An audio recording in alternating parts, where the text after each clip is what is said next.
An illustration tonight about just how far left some Democratic presidential candidates seem willing to go to get the nomination. At least 3 of them are now supporting a position Hillary Clinton and Barack Obama would not take: reparations for African Americans.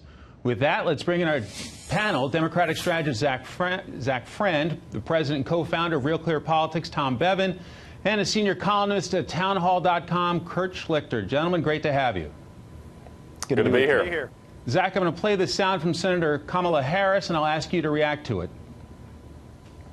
So when we're talking about recognizing the inequalities, the inequities, it's not about saying I'm trying to take from those who have achieved success if they've played by the rules and worked hard.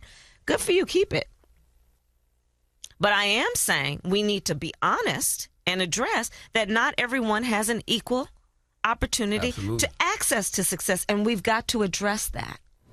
So, Zach, is $1 trillion or more to the African-American community the way to go? Well, I think a couple things on this. I happen to know Senator Harris personally, and she definitely is a social justice person, and I'm not surprised that this is a position that she's taking. But I think that overall, issues like this are going to continue to come up in a Democratic primary when you don't have a clear front runner. Right.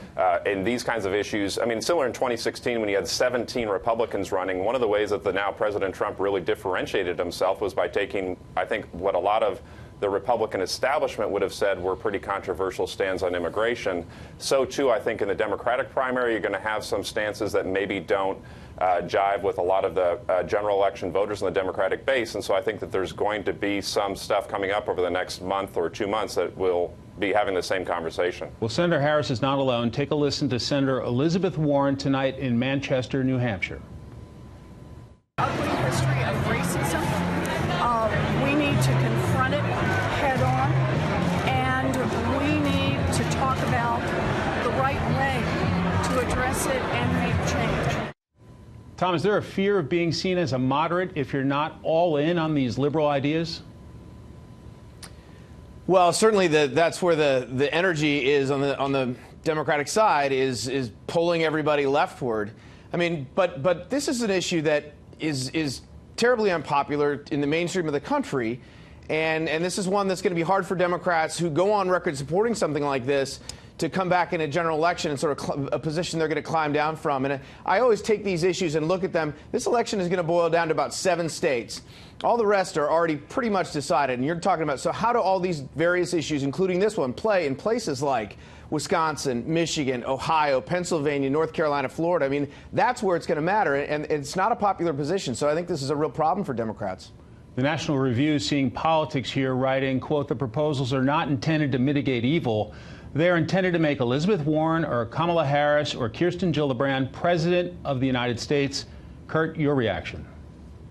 Oh, well, look, I couldn't support this more. I'm a conservative. I want the Republican to win. And Tom's absolutely right. This kind of moral idiocy is poison in the swing states. I mean, I want to see these guys go into Ohio saying, hey, guys, everybody, reparations. That's the real issue, not the economy, not getting your kids out of endless wars, reparations. But, Mike, I'm still puzzled. How does this work?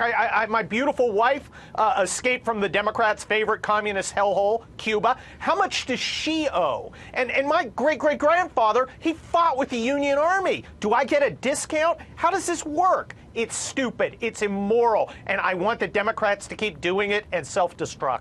Zach, all indications are this is going to be a really crowded field, which we expect to maybe up to 25 or so candidates. Is the critical thing to make sure a chunk of the left base is fired up about you? Well, we have an exceptionally fired up base. If you think about the 2018 midterm elections, it was clear that there were a lot of new voters turning out.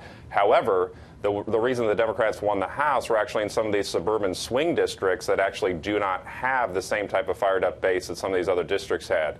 So I agree with Tom in the sense that you're going to have to find a way to parse that difference, to actually win through the industrial Midwest. Ultimately, in 2020, the election still will be won in the states that are always the swing states over the last 20 years. Tom, what do Vice President Biden and Senator Sherrod Brown, the folks who could play well with those white working class voters, do? Do they jump on the repatriations or reparations bandwagon, or do they stay out of it? Well, we'll have to see. I mean, I think Sherrod Brown has been sort of cautious in some of these positions, Medicare for all, et cetera. And he talks about it in terms of, you know, he wants to be practical and get things that, and Amy Klobuchar says the same thing. She doesn't want pie in the sky. She wants things that can actually be achieved in the short term. Certainly reparations is not one of those things. So, you know, the Democrats are in a dilemma here because privately you will hear Democrats say we need a white male to win the 2020 election. Publicly, though, they're not saying that. And in fact, it's quite the opposite. People are looking toward, you know, females, persons of color. Those are sort of the cachet for Democrats who are running in this primary election. So it's a real dilemma for Democrats, I think, come the general election. Kurt, how alarmed do you think some of these white male potential candidates are at this point? You heard Bernie Sanders complain about it, but you have maybe Joe Biden, Senator Sherrod Brown. Should they be alarmed that this may not be the year for a Democrat white male? I think they should, because the Democrat Party is completely obsessed with race. Now, I want it to be because I want them to lose. And here's the dirty little secret about Republicans. You get us a conservative, we'll happily vote for a differently abled lesbian Hindu of color if that person is going to support a strong military, a strong economy, the First, Second, and even Third Amendments. We're looking for values.